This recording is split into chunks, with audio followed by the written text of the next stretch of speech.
নমস্কাৰ। জয় গুৰু শংকৰ, জয় গুৰু জগত গুৰু, জয় গুৰু শংকৰ গুৰু। কৃষ্ণৰ কিংকৰ কল্পতৰু, হহি আমাৰ পৰম গুৰু, হহি আমাৰ পৰম গুৰু। মহাপুৰুষ শ্ৰীমন্ত শংকৰদেৱৰ জন্ম বৃত্তান্ত প্ৰমুখ্যে সমস্ত সৃষ্টিকৰ্মৰ বিষয়ে একেটি বাক্যত ২৯,৬১৯টা শব্দেৰে মই ৰচা গুৰু প্ৰণতি গ্ৰন্থখন ডেমক্ৰেচি লাইফে কৰা অনুৰোধ মৰ্মে মই এতিয়া পাঠ কৰিবলৈ লৈছোঁ।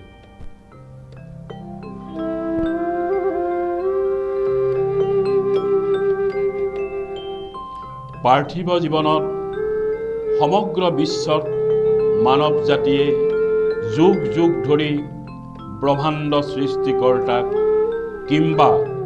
উপাস্য দেৱতা ধৰ্মগুৰুসকলক শ্ৰদ্ধা আৰু ভক্তিৰে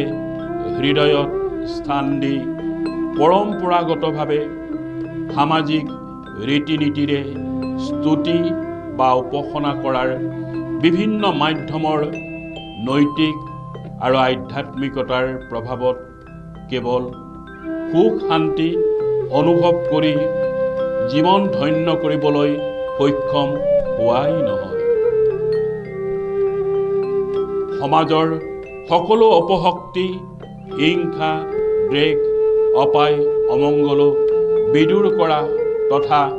উৎসাহ উদ্দীপনা প্ৰেৰণা যোগোৱা ঐতিহাসিক ভাৰতীয় বিশ্বাস আৰু দৰ্শন স্বৰূপে পৰিচিত আধুনিক সভ্যতাটো সনাতন ধৰ্ম সংস্কৃতি সম্বন্ধে মানুহৰ মনত অতীজৰে পৰা চলি অহা ধ্যান ধাৰণা মতে বৈকুণ্ঠৰ সমস্ত ঐশ্বৰ্য বিভূতি কৃষ্ণৰ কৃপাত পোনতে ব্ৰহ্মাই পোৱাৰ পিছত নাৰদে পালে, নাৰদৰ পিছত ব্যাসে পালে, ব্যাসৰ পৰা শুকে, শুকৰ পৰা পৰীক্ষিত ৰজাই পোৱাৰ পিছত এই ধৰালৈ প্ৰবাহিত অমৃত সোৱাদ পূৰ্ণ চৈতন্যময় শ্ৰীকৃষ্ণ স্বৰূপ নাম ৰূপময় কৃষ্ণ স্বৰূপ দেৱ তথা লীলাময় কৃষ্ণ স্বৰূপ ভকতক অন্তঃকৰণেৰে জানিবলৈ বুজিবলৈ নানান ভক্তিৰ ভিতৰত ভাগৱত পুৰাণৰ শ্ৰৱণ, ভগৱানৰ নাম শ্ৰৱণ কৰা, কীৰ্তন, ভগৱানৰ গুণানুকীৰ্তন কৰা, স্মৰণ, সদা সৰ্বদা ভগৱানক স্মৰণ কৰা, অৰ্চন, ভগৱানৰ ওচৰত পূজা উপাসনা কৰা, পদসেৱন, ভগৱানৰ পদপদ্মত সেৱা জনোৱা, দাস্য, প্ৰভুৰ দাস হোৱা, সখিত্ব, ভগৱানৰ লগত বন্ধুৰ নিচিনা সম্পৰ্ক গঢ়ি তোলা, বন্ধন, ভগৱানৰ স্তুতিত মগ্ন হৈ থকা, আত্মনিবেদন, ভগৱানৰ চৰণ কমলত সম্পূৰ্ণৰূপে সমৰ্পণ কৰা, এই নবিধ ভক্তিৰ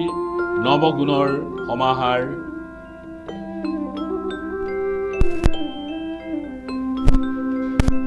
না জ্ঞান ৰা বিজ্ঞান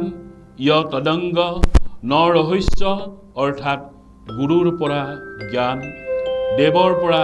বিজ্ঞান, নামৰ পৰা তদংগ আৰু ভগৱানৰ পৰম তৃপ্তিদায়ক ভক্তিবস্তু লাভ কৰি কৃতাৰ্থ হোৱা ৰহস্য, যি ঋগ্বেদত ভগৱান সম্পৰ্কে তেৱেই কৃষ্ণ, তেৱেই মই, যজুৰ্বেদত ভগৱান সম্পৰ্কে তেৱেই তুমি, সামবেদত ময়েই ব্ৰহ্ম আৰু অৰ্থৱবেদত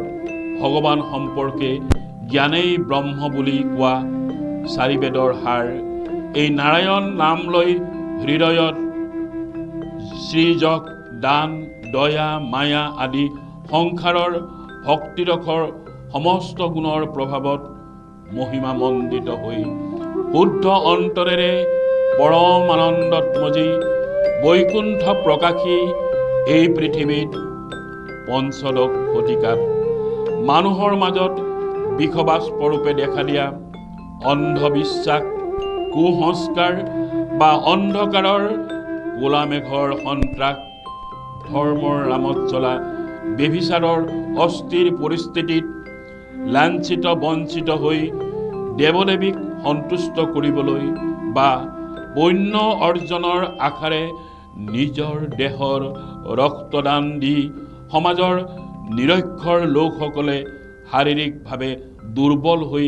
কাম কাজ কৰিবলৈ অসমৰ্থ হোৱা, কিংবা পৰিয়ালৰ কোনো মানুহ মৰিলে মৃতকৰ আত্মাত সদ্গতিৰ অৰ্থে গোদান, বস্ত্ৰদান আদি কাৰ্যকলাপেৰে নিৰীহ জনতাৰ ওপৰত চলোৱা সমাজৰ তথাকথিত এচাম পণ্ডিতৰ শোষণ নিষ্পেষণৰ ওৰ পেলাবলৈ, অৰ্থাৎ নিজৰ মংগল বা পৰিয়ালৰ কল্যাণ সাধনৰ অৰ্থে কাৰো আশ্ৰয় নোলোৱাকৈ নিজেই সহজ সৰল উপায়েৰে ধন জন নোহোৱাকৈ বা ধন জন খৰচ নকৰাকৈ ভক্তিভাৱেৰে বিশুদ্ধ মন আৰু সৎ চিন্তাৰে একান্তভাৱে ভগৱানৰ চৰণত সেৱা বা প্ৰাৰ্থনাৰ দ্বাৰা কেনেকৈ কল্পিত বৈতৰণি পাৰ হ'ব পাৰি তেনে পথৰ সন্ধান দিয়াৰ প্ৰতিশ্ৰুতিৰে এই ক্ষেত্ৰত ইয়াৰ লগত জড়িত সকলৰ ব্যক্তিগত ব্যৱস্থাৰ ওপৰত হাত নিদিয়াকৈ, অৰ্থাৎ পুৰোহিতসকলৰ পেছাগত দিশটিৰ কোনো ক্ষতি সাধন নোহোৱাটোলৈও দৃষ্টি ৰাখি অন্য উপায়েৰে সেইসকলক আৰ্থিকভাৱে স্বাৱলম্বী কৰাৰ চিন্তাৰে জনগণৰ মাজত এই দিশৰ সজাগতা তথা পৰিৱৰ্তন আনি জ্ঞান, বিজ্ঞান, আধ্যাত্মিকতাৰ নৱ পোহৰেৰে সাম্য, মৈত্ৰী, প্ৰেম তথা ভাতৃত্ববোধৰ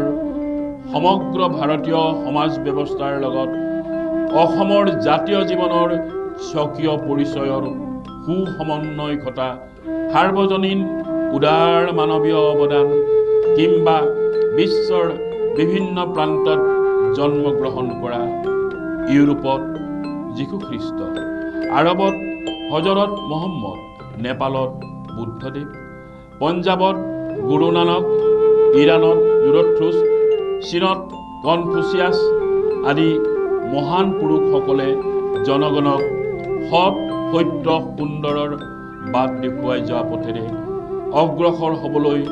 সুদূৰ উত্তৰ প্ৰদেশৰ অন্তৰ্গত কনৌজ বা কান্যকুব্জৰ হিন্দু ধৰ্মী লোকে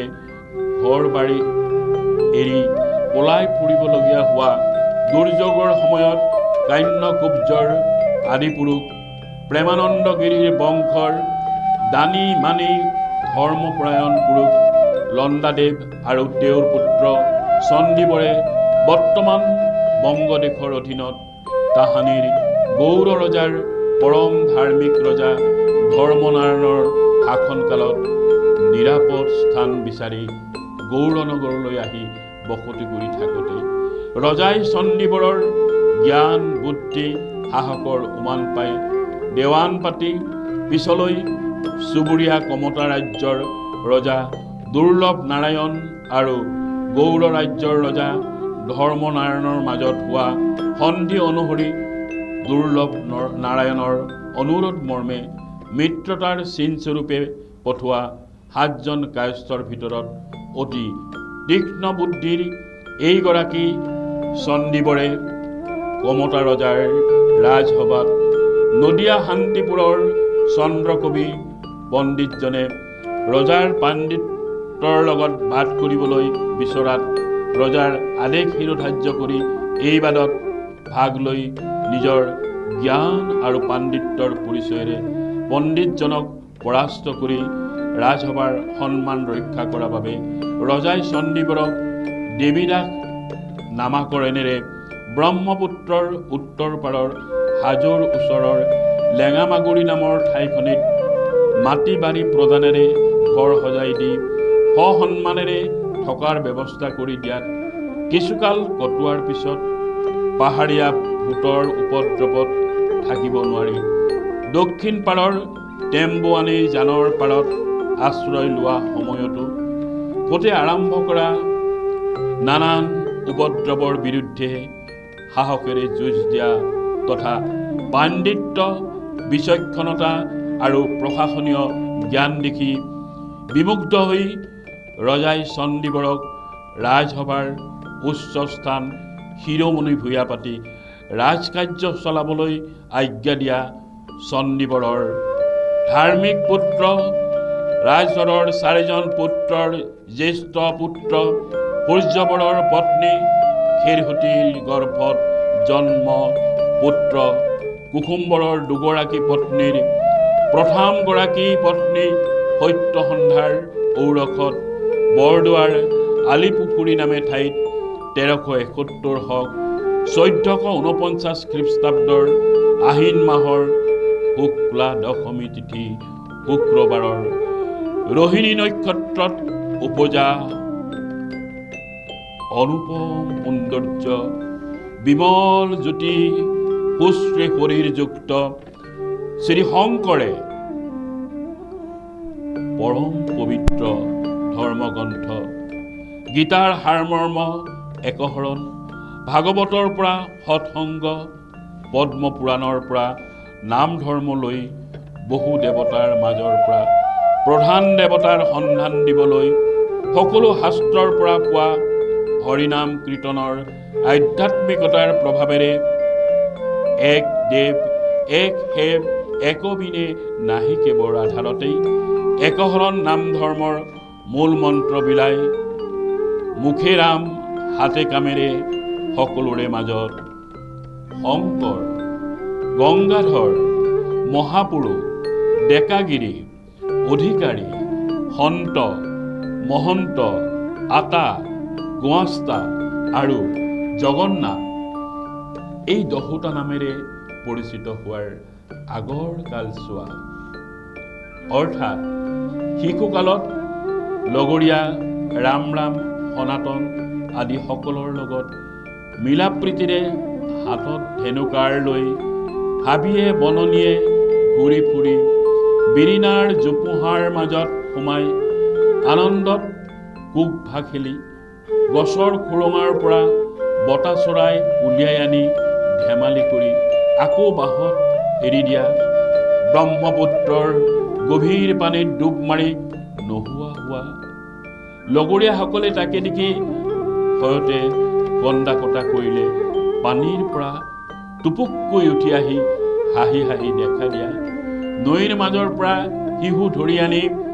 লগৰীয়াসকলক দেখুৱাই এৰি দিয়া নিজস্ব কৌশল প্ৰদৰ্শনেৰে লগতে আন আন খেল মাল যুঁজ নাও খেল হাতী যুঁজ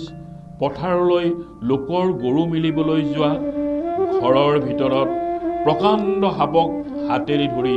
বাহিৰলৈ দলিয়াই দি ভয়ত কম্পমান পৰিয়ালৰ সদস্যসকলক আচৰিত কৰি তোলা লগৰীয়াসকলৰ মাজত কেতিয়াবা কিবা বিষয় লৈ মনোমালিন্য ঘটিলে বিচাৰ কৰি মিত মাত কৰি দি বল শক্তি আৰু সততাৰ পৰিচয় দিবলৈ সক্ষম হোৱা শিশু শংকৰ সম্বন্ধে ৰামচৰণ চৰিত পুথিমতে জন্মৰ 15 দিন পাছত মাতৃ সত্যসন্ধা আৰু 7 বছৰত পিতৃ কুসুম্বৰ ভূঞাক অকালতে 1457 খ্ৰীষ্টাব্দৰ 1378 হকত হেৰুৱাই ৰং ধেমালিৰে সুদীৰ্ঘ 12 বছৰ কাল অতিবাহিত কৰা স্বত্বেও আনুষ্ঠানিক শিক্ষা গ্ৰহণৰ প্ৰতি আগ্ৰহ প্ৰকাশ নকৰা দেখি হাত মাউৰা